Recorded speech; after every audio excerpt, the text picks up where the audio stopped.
about his face. And this is how the All right. We are back here at Song of the Day, coming to you from Rock Cave. I'm your host, Mark Pierce. It is Wednesday, Wanderlust Wednesday, here in the cave. What are we talking about today? Some of you people, those of you people who know me are like, Mark, don't you know what the calendar is? What's going on here? Hello? There's something coming up next week, and you haven't even talked about it yet. That's right, it's Halloween. In the years past, I spent a lot of time here in the cave on Halloween, and we're going to do some stuff on Halloween. I'm just not doing a whole week of songs like I've done in the past, because, you know, there's 850 episodes. If you want to see that, you can always just go back to my YouTube channel and see them all. But why would you do that? You've already seen them all of you, right? Just in case there's one or two people out there who haven't seen all of my shows, then I'm excited for today.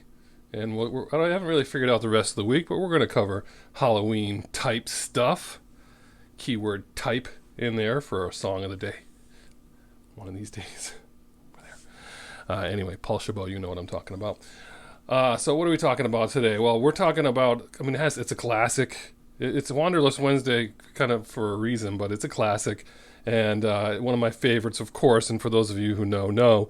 But we're talking about the Rocky Horror Picture Show soundtrack to the movie. There's a lot of stories in here somewhere. I mean, there's documentaries about this. The stories go on and on about this. So we're going to try to throw some things in there maybe you don't know about the movie. There's two kinds of people in this world, right? There's Rocky Horror people, and then there's not, right? Like, you can't just say you saw it and then you're like, oh yeah, I saw it once, because then you didn't really see it. And then there's people who just never have seen it ever. That's always curious to me, and I know who they are because, well, I just do. So, right? So, I mean, you're either all in on Rocky Horror, like you just love the soundtrack, or you just haven't seen it, or you only saw it. I don't know. I feel that way. I kind of feel that way. But it's just like any other soundtrack to anything else, like a Broadway show or whatever. If you don't see the show and you don't get into it, maybe you don't appreciate the soundtrack as much because you don't know who the characters are, and they all tell a story. So that's fair. Where should we start with this? Well, let's just do a quick recap. 1973, the original production of this took place at in London, at a musical theater in London in 1973, the Rocky Horror Show. And that had people in it like Tim Curry, Nell Campbell, Columbia in the movie, Patricia Quinn, Magenta in the movie. They were in the 1973 musical in London. Then it gets brought to L.A. and it premieres at the Roxy in 1974. Tim Curry is the only original member, although I can't believe Richard O'Brien wasn't involved. He wrote the screenplay for the movie. And so I read various accounts of whether he was there or not. He must have been there, right? But this is where they didn't have some of these people from the original London cast. But they did have Meatloaf, and that was a big deal. And he told a story. We're going to throw stuff here maybe people haven't heard. He told a story about how he met Elvis at one of the screenings. And Al Franken, yes, that Al Franken was a young lighting apprentice for that Roxy show. And who was the owner of the legendary Roxy co-owner? Lou Adler, the famous Lou Adler, who produced acts like Jan and Dean, Grassroots, Mamas and the Papas, won a Grammy for Carole King's Tapestry in 1972, by the way. He's the executive producer of the movie. Makes sense. He owned the Roxy where this premiered. So that's pretty cool. And it was a full house in L.A. It was great. They got signed to a movie deal because of it. And that's how that happened. They did a cast in New York also. And basically they ended up taking people from London, L.A., and New York, and they got them together, and that's how you end up with the cast of the movie. That's how you get to where we are now, here. So that part's pretty amazing as far as that's concerned, because these people have been playing these roles. I saw this movie. So this movie, we're gonna get to that. This movie, it premiered in London, and it did fine in London. sort of. And then it premiered. Then went to L.A. and it did pretty good in L.A.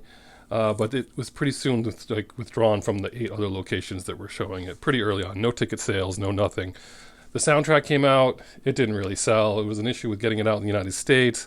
Everyone knows the story. It didn't pick up until much later, midnight movies. We don't need to cover that, but that's what happened. The opening of the movie is those lips, right? Everyone thinks that's Tim Curry. It's not. It's Patricia Quinn. It's her lips. It's Magentas. And the voice is Richard O'Brien, Riff Raff, in the movie. This person who wrote the screenplay is Riff Raff in the movie. And that's him singing that opening credit song. So where did we hear about this? We were at Dartmouth College. A lot of you have heard this story already. I was in 9th grade, either 8th or 9th grade. Could have been the summer before 9th grade. And we just, we were kind of feral children. We just kind of did the whole, I'm sleeping over his house, he's sleeping over, I'm sleeping over this person's house, and then we weren't really sleeping over anyone's house. And then we knew there was going to be a midnight showing at Dartmouth College, Webster Hall, so we went. And I don't know why they let 8th graders in, but they did. And we got our bag with all of our stuff in there, the rice and the squirt guns and all that stuff. And there we were in the balcony. And we were just amazed at this. I mean, probably because of our age, seeing college students doing all this stuff, yelling at the screen, acting stuff out, throwing the rice. Like, that was just, it changed everything. We just became, all of us, there were 3 of us that were just loved this movie so much. And we bought this soundtrack, like I said, and we just memorized it. Played it over and over and over again. We couldn't get the movie until it came out on VHS. I mean, it was so much years later, and even then, it was hard to get. It was out of print for a long time. I mean, a lot going on there. But certainly fell in love with this soundtrack. And there's another story in there that Tim Curry said that at one of the early showings in New York, David Bowie and his then wife Angie came to a show, and I guess he was there too, because apparently his wife was the first person to yell at the screen right before Riff Raff goes to try to kill Tim Curry. She says, "No, don't do it." At the screen. I mean, and he says he thinks that maybe that's where some of these ideas came from. David Bowie's wife. How about that?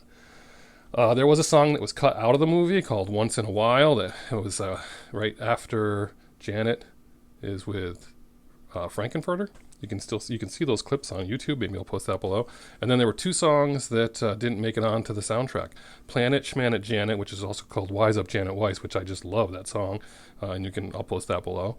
And Sword of Damocles. I knew I was going to screw that up.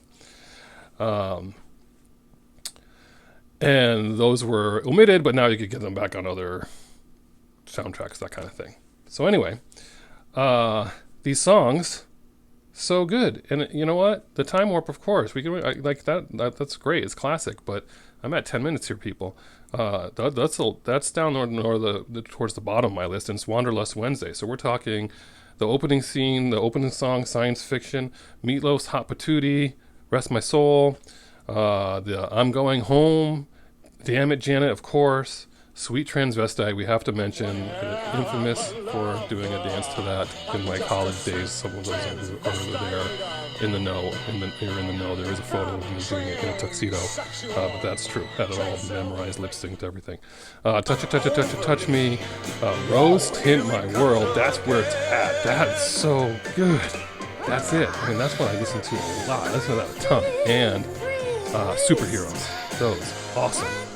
But I'm Going Home. I mean, all these songs. Just this whole soundtrack. This is great. And this is pink vinyl, by the way. This was a reissue. But so much to like here. And what's this? I have a book. I've got a novel book here. Goes through the whole movie with all the words to the movie in it. So much going on here. 10 minutes, people. How did I get to 10 minutes on Rocky Horror? I was going to keep this one short, and I didn't. But if you don't know these songs, even if you've never seen the movie, I don't know. You got until 2025 for the 50th anniversary to pick it up and figure it out. But so much to like on this soundtrack for those people who know.